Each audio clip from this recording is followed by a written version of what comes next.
When I was 17, I came home from my diner shift and found my family gone. Not visiting relatives, not staying overnight. Gone 2 states away, with photographs and suitcases packed around my untouched bedroom. On the kitchen counter, beneath a red magnet, they left 4 words, "You'll figure it out." I did. For 12 years, I worked, built a business, bought a home, and stopped waiting for headlights. Then my mother entered my office smiling, claiming she wanted her daughter back. But when I saw whose name she had typed on the papers in her handbag, I knew she had not returned for me.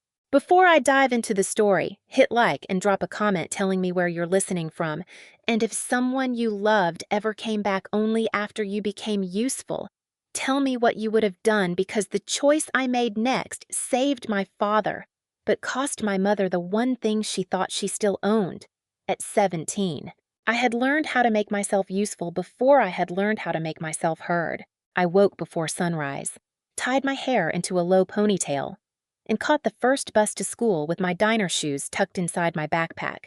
By 3:30, I was carrying coffee, wiping syrup from laminated menus, and smiling at men who called every waitress sweetheart. I saved every tip in a shoebox beneath my bed. $2,000. That was my escape plan: a used car, college applications, and enough gas money to leave our little Ohio town without asking permission. At home, everything revolved around my older brother, Michael, before his injury. He had been the family's golden boy. His revolved around my older brother, Michael. Before his injury, he had been the family's golden boy. His football photos crowded the hallway. His trophies sat above the television. After the injury, the trophies gathered dust, but the attention never moved. Mom lowered her voice whenever she talked about him, as if the whole house had become a hospital room. "Your brother needs patience," she would say. What she meant was that Michael got patience, money, second chances, and closed doors. I got chores. Dad, Robert, used to work at the plant until it shut down. After that, he came home smelling like machine oil from a lower-paying job and read classified ads at the kitchen table without turning the page. Mom, Susan, kept the house polished and her smile ready for church. She could make tension look like good manners. The first time I understood my place in the family, I was 16. I opened my shoebox one Sunday morning and found it empty. Mom was wiping the counter with a lemon-scented rag when I asked where my money went. She did not look guilty. She barely looked up. "Michael needed treatment," she said. "That was my college money." "He is drowning." "Lucy, you know how to swim." I stood there holding an empty box, feeling something inside me go quiet. 6 weeks before they left, cardboard boxes began appearing in the garage. Mom said they were for a community donation drive. Dad started moving tools. Michael disappeared for days. Mom took phone calls outside in the cold, wearing house slippers beside the frozen garden. I asked questions. She answered everyone. That was the cruelest part. I was not careless. I trusted her. The night before, they vanished. She kissed my forehead and asked whether I wanted pancakes for breakfast the next morning. And no 17-year-old thinks she needs evidence against her own mother. Tuesday night arrived cold and damp, typical March weather that turns parking lots black. I finished my shift at 9:40, stuffed my tips into my apron pocket, and biked home against the wind. I kept thinking about pancakes. Mom had promised them that morning. Our porch light was off. Strange, but not frightening. Not yet. I pushed my key into the sticky lock and shouldered the door. The house opened without resistance. No television, no footsteps upstairs, no hum from Dad's fan in the garage, just the furnace clicking inside the walls. I called out, "Mom!" My voice traveled farther than it should have. The living room was empty. The couch was gone. The television stand was gone. Pale rectangles marked the wall where our family pictures had hung. 4 dents remained in the carpet, like the room held the shape of what had been taken. I dropped my backpack upstairs. My bedroom door was open. My bed was made. My books were stacked on the desk. My clothes still hung in the closet. Even the cracked blue lamp beside my bed was exactly where I had left it. They had not forgotten me. They had packed around me, downstairs. I found my school portrait face down near the hallway. Every other picture was gone. On the kitchen counter, beneath a red cardinal magnet, sat a torn strip of paper. 4 words. You'll figure it out. I read it twice. My fingers went numb around my phone. Mom's number rang 4 times before voicemail. The second call rang twice. The third went straight there. That was when I understood she was watching my name appear and choosing silence. A knock shook the front door. Mr. Thompson, our landlord, stood outside holding a folder. He looked at my diner uniform, then passed me into the empty house. Your father ended the lease, he said. Rent is covered through June. He told me you'd be staying with relatives until graduation. I stared at him. What relatives? His face changed. That night, I slept in my untouched bedroom while the empty house settled around me. Every pipe knock sounded like a truck returning. Every sweep of headlights made me sit up. No one came back. Karen, my guidance counselor, helped me stay enrolled. She found meal vouchers, a bus pass, and a way for me to finish senior year without a parent signing every form. At graduation, I saved 2 seats anyway. They stayed empty. When the lease ended, I carried 2 duffel bags to the storage unit listed on an old payment slip from the garage. Inside were the things my family did not want: a burned couch, holiday boxes, a broken fan. I slept there for 3 nights. Before leaving for a room above a laundromat, I placed the note and payment slip inside a coffee tin. I thought I was preserving proof they had abandoned me. I did not know I was preserving the first piece of evidence against them. For 12 years, I did exactly what the note told me to do. I figured it out. I lived above a laundromat where the floor trembled when the dryers spun. I took classes, cleaned offices at night, and learned how to sleep through pipes banging behind thin walls. When I was 19, my appendix ruptured. I drove myself to the emergency room and left the emergency contact line blank. I called that independence. Years later, a therapist would call it survival. At 22, I spent $3,000 on a dented white van and started taking cleanup jobs nobody else wanted. Flooded basements, smoke-damaged rooms, offices where sewage had backed up through the floor drains. I was good at walking into chaos and seeing the steps back to normal. Jessica came along 2 years later. She organized my schedules, challenged every bad decision, and became the first person I trusted enough to hold a spare key to my house. By 29, I owned that house, employed dozens of people, and hosted Thanksgiving in our break room for anyone with nowhere else to go. Then, a local paper ran a story about my company after we restored part of a children's hospital. 3 days later, my mother commented beneath it, "So proud of our daughter." I stared at those words until my coffee went cold. 2 days after that, she called. She said she missed me. She said Dad was sick. She said they wanted to reconnect. She never said sorry. The following Monday, my parents walked into my office carrying hospital bills for about $70,000 and loan papers for a house worth around $250,000. My name was typed into the guarantor section. "Family helps family," Mom said. I looked at her and asked, "Where was family when I had nowhere to sleep?" She blinked. She did not know about the storage unit. That night, I drove back to my town and sat inside that concrete box. The couch was gone. The decorations were gone. Only a folding chair and the coffee tin remained. I texted Mom one question: "Why did you leave me?" Her answer came later: "We should not live in the past." The next morning, Aunt Nancy told me the move had been planned for weeks. She also told me the handwriting on the note was not Mom's. It belonged to Michael. By Wednesday, my brother had confessed everything, including the truth about my college fund. By Thursday, Mom had posted a fundraiser calling me a wealthy daughter who had abandoned her sick father, and by Monday, she was in my lobby, shouting before my employees and a client considering a $500,000 contract. That was when I stopped asking why they had left. I started deciding what they would never take from me again. The next morning, I sat across from Dr. Hannah Brooks with my hands wrapped around an untouched paper cup. "What are you afraid will happen if you say no?" she asked. "That Dad will die," I said, "and Mom will make sure I believe it was my fault. Compassion is not the same as surrender." "Lucy," that sentence followed me into Rachel Morgan's office. Rachel read the fundraiser: hospital bills, loan papers, and security footage from my lobby. She did not look shocked. She looked organized.